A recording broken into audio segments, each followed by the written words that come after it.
મિત્રો, કોન્સ્ટેબલ 2025 ની પરીક્ષામાં પૂછાયેલો ઉંમર સંબંધી એક બહુ જ સરળ પ્રશ્ન શું છે કે એક કાકાએ તેના ભત્રીજાને કહ્યું કે તારા જન્મ સમયે હું તારી વર્તમાન ઉંમર જેટલો હતો.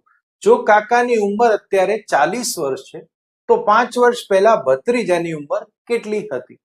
તો મિત્રો, અહીંયા જે પ્રશ્નમાં પૂછ્યું છે એવું ત્યારે જ શક્ય છે કે ભત્રીજાની ઉંમર કાકાની ઉંમરથી એક્ઝેક્ટ અત્યારે અડધી હોય.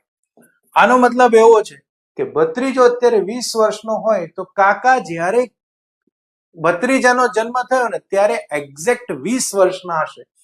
તો જ કાકાની ઉંમર ભત્રીજાના જન્મ વખતે 20 અને ભત્રીજાની જેટલી ઉંમર થઈ એટલી ઉમેરાઈ અને 40 થાય.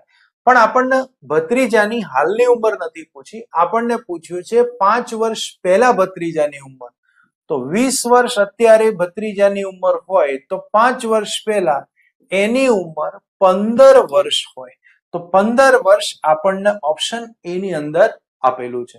મિત્રો, જો તમે પીએસઆઈ અને કોન્સ્ટેબલની પરીક્ષાની તૈયારી કરી રહ્યા છો અને મેથ્સ અને રીઝનિંગના ફ્રી ચેપ્ટર વાઇઝ ટેસ્ટ આપવા માંગો છો તો આજે જ પ્લે સ્ટોર માંથી ડાઉનલોડ કરો શૈલેષ પટેલ ઇન્સ્ટિટ્યૂટ એપ્લિકેશન. આભાર.